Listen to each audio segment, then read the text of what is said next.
রাত 11টায় ছাদে গেলাম। আজ ছাদে উঠতেই আমি অবাক, কারণ ছাদে একটা ছায়ামূর্তি। এত রাতে তো কেউ ছাদে আসে না। কে তাহলে এটা? আমি ছায়ামূর্তির পিছনে গিয়ে দাঁড়ালাম। আমি বললাম, কে আপনি?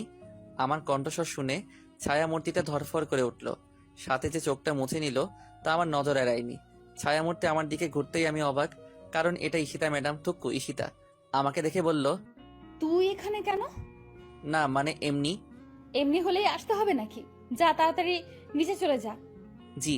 তারপর নিচে চলে আসলাম, কিন্তু ঈশিতা কাঁদতেছিল কেন? কারণটা কি? কেননা কোনো না কোনো কিছু হয়েছেই, আর তাই ঈশিতার মনে প্রচন্ড আঘাতে এনেছে। আর তাই ঈশিতা চুপ করে আছে। না, আমাকে জানতেই হবে ঘাবড়াটা কোথায়।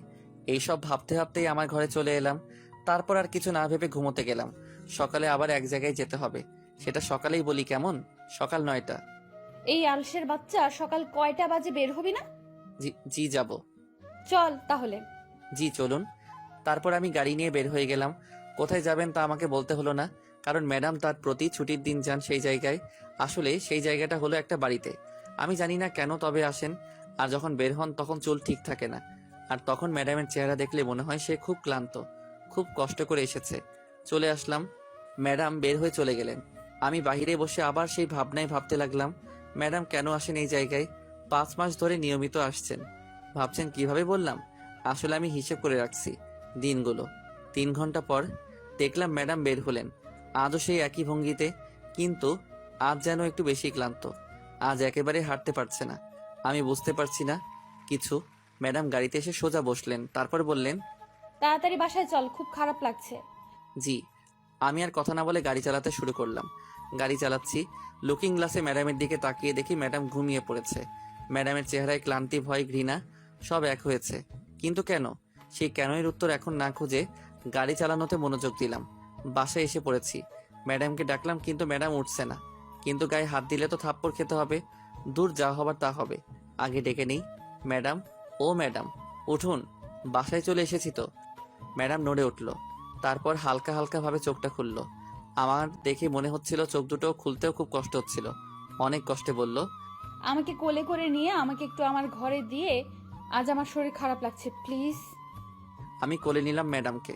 তারপর ম্যাডামকে নিয়ে উপরে উঠছি। সবাই হয়তো অবাক হচ্ছে, আমার কি। তারপর দেখি চাচা আমাকে দেখে দৌড়ে আসলো। তারপর বলল, কি হয়েছে রাকিব, ওর এই অবস্থা কেন? কিছু না চাচা, মাথা ঘুরে পড়ে গিয়েছিল। তারপর বাসার সামনে নিয়ে আসার পরে আমাকে বলল যে কোলে করে নিয়ে যেতে, তাই। বুঝেছি, আমি ডাক্তারকে আসতে বলছি, তুই ওর কাছে থাক। আচ্ছা। তারপর ম্যাডামকে তার ঘরে নিয়ে শুইয়ে দিলাম। মুখটা কত কিউট লাগছে, কিন্তু কষ্টের ছাপ বোঝা যাচ্ছে। আমি কিছু বুঝতেছি না। মহিলা ডাক্তার আসলো। তারপর ম্যাডামকে দেখলো। ম্যাডামকে দেখার সময় ডাক্তারের চোখগুলো এমন হয়ে গিয়েছিল যেন কি না কি দেখছে। তারপর চাচাকে বলল, ভাই, আমার সাথে তাড়াতাড়ি বাইরে আসুন। জি চলুন। তারপর চাচা আর ডাক্তার চলে গেল। কিছুক্ষণ পরে চাচা এলো, বেশ গুরুগম্ভীর চেহারা নিয়ে।